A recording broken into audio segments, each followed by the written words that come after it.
그 안에서 너무 많이 상처를 받고 그 안에서 너무 힘들고 말을 잘 듣는다고 꼭 안정적인 미래가 보장되는 건 아니구나를 깨닫고 나니까 어차피 망할 거 굳이 내가 안정적인 길을 선택할 이유가 있나? 이런 좀 반발심이 들었던 것 같아요. 네, 반갑습니다. 네, 안녕하세요. 네, 안녕하세요. 오늘 사실 저희가 나누고 싶은 주제가 몇 가지 있어요. 그 20대는 좀 어떠셨어요? 20대는 개판이었죠, 뭐. 일단 너무 그 취준생 그 면접왕 이영 채널에서 이제 다뤄주시는 그런 고민들을 저도 항상 늘 하고 있었고, 그때 뭐 돈이 있어요, 뭐 경력이 있어요, 뭐가 있어요, 사회를 알아요. 그냥 정말 애기인데 주민등록증 받은 애기가 세상에 나와가지고 뭔가 어른 행세는 해보는데 다 안 되는 그런 시기였던 것 같아요. 그리고 경제적인 게 좀 부족했던 거, 그게 저는 굉장히 뭐를 하는 데 있어서 걸림돌이 굉장히 많이 됐었고요. 그래서 20대는 정말 다시 돌아가고 싶지가 않아요. 싫어요. 아무리 생각을 해봐도 좋은 구석이 없어요. 아, 그거 밤새서 술 마실 수 있는 체력이 있다? 이런 거 말고는 진짜 20대는 좀 저는 많이 힘들었던 것 같아요. 그 보니까 책에도 그때가 제일 힘들었다라고 적어주셨던데. 네, 맞아요. 아니, 어떤 분들은 인생에서 그래, 너 제일 힘들었을 얘기해봐. 그럼 이제 제가 취준생 때 이야기를 하니까 배부른 소리 한다. 너무 인생에 너는 역경이 없었구나. 이렇게 말씀을 하시는 전혀 분들도. 그렇지 않은데? 그래서 근데 저는 진짜 너무 힘들었거든요. 그리고 저는 그때 좀 몸이 또 좀 아파가지고 그 딱 취업을 해야 되는 그 골든 타임에 또 집에서 한 1년을 또 요양을 했어요. 그때 그 서브프라임 모기지론이 터져가지고 뭐 방송국들도 다 채용도 줄이고 막 이런 식이어가지고 진짜 그런 긴장감이나 막 위축되는 그런 게 진짜 컸었단 말이에요. 그리고 내가 이 사회에서 한 사람의 구실을 이렇게 못할 수도 있겠구나. 이렇게 내 인생이 끝날 수도 있겠구나. 그런 불안감이 엄청 심했었죠. 원래 전공은 뭐 하셨어요? 저 법학과 나왔어요. 법학과 나오셔서 아나운서를 지원하신 거. 네네네네. 아. 법학과 나왔는데 사실 그 문과잖아요. 근데 뭐 다들 잘 아시겠지만 취직을 하기가 조금 애매한 것 같아요. 어떻게 보면 저는 아나운서를 어떤 방송인으로서의 막 꿈이나 유명해지고 싶다 이런 게 아니라 경력이 조금 부족한 내가 조금 다른 재능을 가지고 그걸로 약간 특기생처럼 갈 수 있는 대기업들이 뭐가 있을까를 찾다가 방송국을 찾은 거에 가까워요. 네. 그럼 그 시기가 잘 안 됐던 시기가 분명히 있는데 네. 그때는 어떻게 극복하셨어요? 제가 대학교 3학년 때부터 아나운서를 준비를 했거든요. 그때 아나운서 학원을 처음 갔고 대학교 4학년 때부터 막 시험을 보러 다녔으니까 어쨌든 그때부터 아나운서로 정식으로 입사를 한 것까지는 5년의 시간이 걸렸어요. 그 사이에 당연히 뭐 인턴 같은 것도 많이 하고 프리랜서로 그때도 일도 이제 해보기도 하고 하다 너무 안 돼가지고 그냥 일반 회사에 취업을 좀 하고 다녔는데 저는 그 일반 회사에 취업했던 게 제 인생에서 너무 좋은 경험이었고 그 일반 회사에 취직을 했기 때문에 제가 또 아나운서로 입사를 할 수 있었다고 생각해요. 입안에서 뭐 어떤 일을 하신 거예요? 제가 헤드헌터 했었어요. 헤드헌터요? 네. 딱 어이구 6개월. 업계 종사자분을 만났네. 네네네. 그래서 오. 6개월 동안 제가 서치펌을 다녔었어요. 그래서 오. 이제 뭐 리서처라고 하잖아요. 네, 맞아요. 네. 이렇게 막 조사해가지고 막 이렇게 메일도 보내고 뭐 자료조사 같은 거 많이 하고 전화로 뭐 레퍼런스 체크도 하고 막 이제 이런 일을 저도 했었어요. 근데 그 회사에서의 경험이 사회 초년생인 저를 그리고 취업 준비생인 저를 좀 객관적으로 볼 수 있게 해준 거예요. 그래서 오히려 저는 그때 자존감이 진짜 올라갔어요.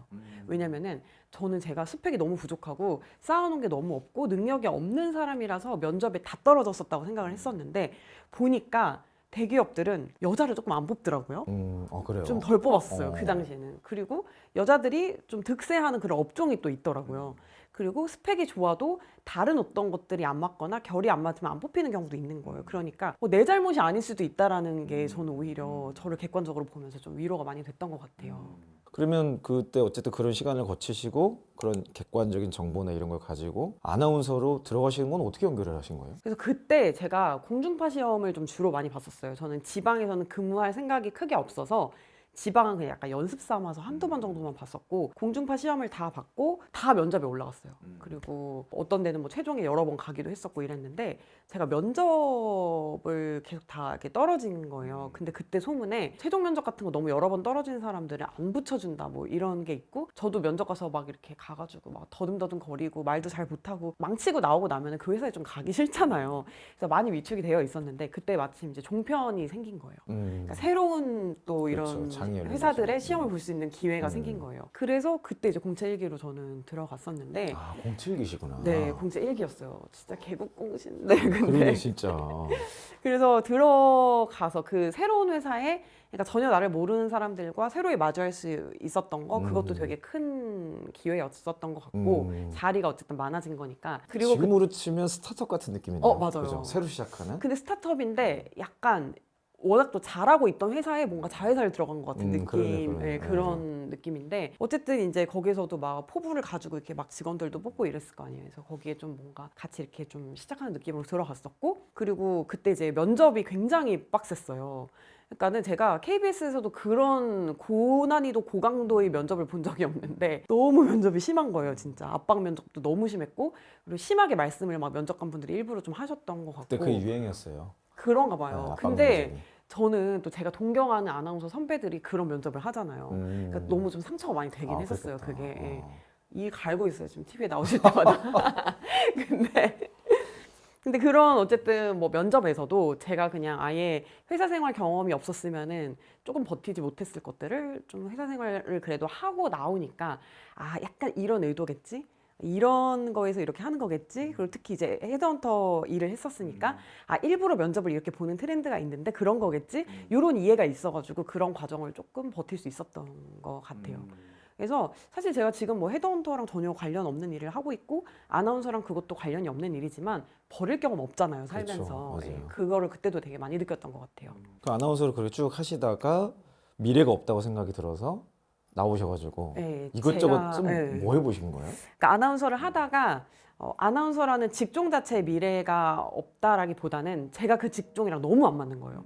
그러니까 5년, 6년 너무 힘들게 준비를 해가지고 들어갔는데 막상 아 나는 PD 재질이구나 이거를 그때 좀 느꼈던 것 같아요. 그리고 그 회사 내에서의 어떤 위치 같은 게 굉장히 불안했어요. 뭐 뭔가 계약 관계 이런 것들이 굉장히 좀 안정적이지가 않아가지고 늘 그런 거에 대한 스트레스를 굉장히 많이 받으면서 회사를 다녔었고 그때 회사에서 하는 건강 검진 있잖아요. 거기 정신건강도 검진 그 리스트에 있었던 것 같은데 거기에 직업 안정도에 대한 불안감이 너무 심하다 이런 게 막 나올 정도로? 나왔었어요. 예. 그래서 어떻게 보면 조금 결혼으로 도피를 한 것 같기도 해요. 왜냐면 그때 내가 나 아나운서를 이제 그만하고 다른 일에 새로이 도전을 해보고 싶다라는 생각은 있었지만 뭔가 경제적인 것도 그렇고 주변 사람들의 그런 반응 같은 것도 무슨 아나운서를 그만두냐 프리랜서도 있고 뭐 얼마나 할 방법이 많은데 미쳤냐 이런 반응들이 굉장히 많아가지고 딱 선뜻 딱 이렇게 과거의 문을 닫질 못하겠는 거예요. 근데 이제 결혼을 했으니까 그 핑계로 조금 그만둔 것도 저는 좀 컸던 것 같아요. 그래서 이제 그만두고 제가 원래 그 PD 재질이라고 했잖아요. 그러니까 뭔가를 되게 제작하고 카메라 앞보다는 카메라 좀 뒤에 서서 뭔가를 하고 싶은 일이 있었어요. 근데 어쨌든 컨텐츠를 창작하는 거를 하고 싶었는데 제가 옛날부터 정말 대학생 때부터 미드를 너무 좋아했거든요. 그래서 뭔가 그런 거를 만들어 보는 사람이 되고 싶은 거예요. 근데 뭘 찍거나 막 뭐 이런 거를 막 연출하거나 이런 거보다는 스토리를 쓰는 걸 너무 하고 싶어가지고 제가 보도 작가로 취직해서 1년 반 동안 일했잖아요. 재능이 없었어요. 완전히 새로운 쪽이네요. 네, 아예 새로운 재능이 쪽. 없다는 네. 걸 거기서 이제 또 파악을 네. 하고. 뭐 자료조사 같은 거 열심히 했는데 타고난 이야기꾼들이 있더라고요. 맞아요, 그거는. 예. 맞아요. 그래서 요거는 또 내가 안 되겠다. 예. 그 생각이 들어서 그거를 하던 중에 이제 보조 작가를 하다 보니까 컴퓨터를 되게 많이 쓰잖아요. 키보드도 많이 쓰고 이런 사무용품들에 이렇게 밝아지다 보니까 그런 거를 자꾸 사게 되고 리뷰를 하게 되고 그걸로 가전주부를 시작해가지고 지금까지 그냥 어떻게 하고 있네요. 그 제가 쭉 얘기 들으면서 제가 느낀 거는 생각을 했다고 해서 행동을 하는 사람이 있느냐 했을 때는 일단 저는 거의 못 봤어요. 네. 제가 아무리 하라고 그래도 안 해요. 근데 지금 보니까 보조 작가 하셨던 것도 그렇고 그때 뭐 결혼이라는 이슈가 이벤트가 있긴 했지만 어쨌든 과거에 단절하려고 노력하셨고 그 저는 이제 창조적 파괴라고 해요. 네. 경영적인 용어로서는 그런 걸 하고 계시고 그러니까 사실 여러 가지 좌충우돌하는 과정에서 내 길을 찾아가는 게 아닌가.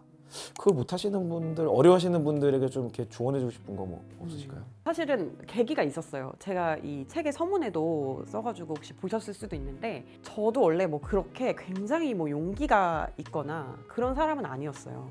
만약에 제가 되게 난 놈이었으면은, 난놈이라고 하면 난년이라고 해야 되나? 제가 되게 난 사람이었으면은 아마 저도 취직을 안 하고 뭐 창업을 했다든가 이런 좀 뭔가 여러 아이디어가 있었을 거고, 뭐 그런 방송의 재능이 뛰어났다면은 그냥 MC나 뭐 다른 뭐 연예계의 뭐 길을 이렇게 두드렸겠지, 굳이 회사로 들어가려고 하지 않았을 거예요. 저도 조직의 수능적인 면도 있고 안정을 추구하는 면도 분명히 굉장히 많은 사람인데, 근데 이게 그 안에서 너무 많이 상처를 받고 그 안에서 너무 힘들고 말을 잘 듣는다고 꼭 안정적인 미래가 보장되는 건 아니구나를 깨닫고 나니까 그 어차피 망할 거 굳이 내가 안정적인 길을 선택할 이유가 있나? 이런 좀 반발심이 들었던 것 같아요. 그래서 그냥 그때 어느 날 집에 앉아가지고 이렇게 생각을 한 거예요. 제가 그렇게 쭉 다 보는데 집이 너무 마음에 안 드는 거예요.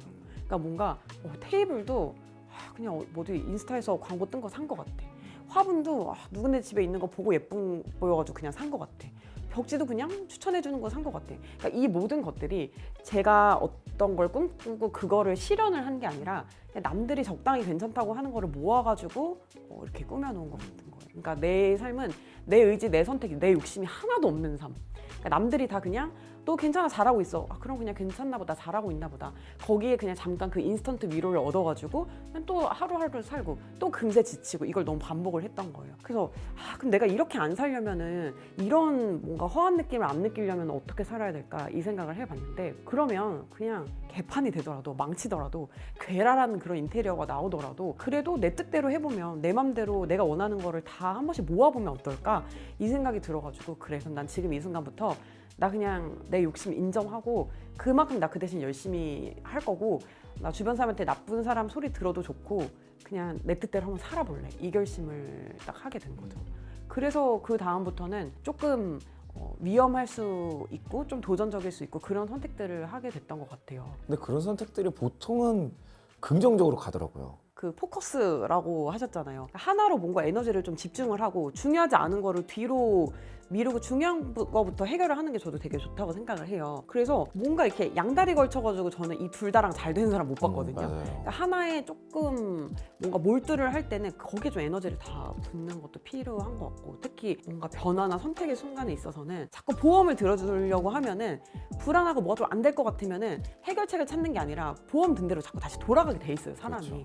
그래서 그때는 조금 배수의 진을 치는 것도 괜찮을 것 같아요. 나 스스로에게. 네, 맞아요. 그리고 망하면 다시 하면 되니까. 그 이제 다시 하면 네, 돼. 네. 그 생각이 중요한데 그 생각을 잘 힘들어 하시더라고요. 제 친구가 저한테 옛날에 그런 얘기를 해줬던 적이 있었어요. 제가 막 회사에서 이제 나가야 될 것 같고 입지도 너무 불안하고 막 그렇게 뭔가 되게 어려운 시기에 너무 그것 때문에 이제 우울하다 이렇게 이야기를 했더니 친구가 너가 만약에 아나운서를 안 하면은 어떻게 되는데? 이러는 거예요.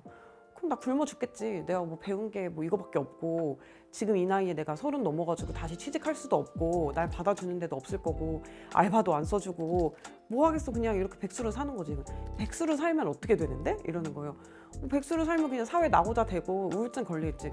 우울증 걸리면 어떻게 돼? 몰라 나 죽겠지. 이랬더니 죽으면 되잖아. 죽는 게 끝이잖아. 그거보다 더 나빠지는 게 없는데 뭘 그렇게 무서워해? 이렇게 이야기를 했어요. 근데 이게 되게 넌센스지만 뭔가 되게 메이크 센스인 거예요, 또 한편으로는. 그래서 저는 그 말에 맞네? 최악의 경우 굶어 죽는 거밖에 없잖아. 그러면은 굶어 죽는 거는 왠지 안 그럴 것 같아. 어차피 망해봤자 바닥이 여기까지잖아. 그럼 나 도전해봐야지. 이런 생각을 그때 또 조금 했던 것 같아요. 네.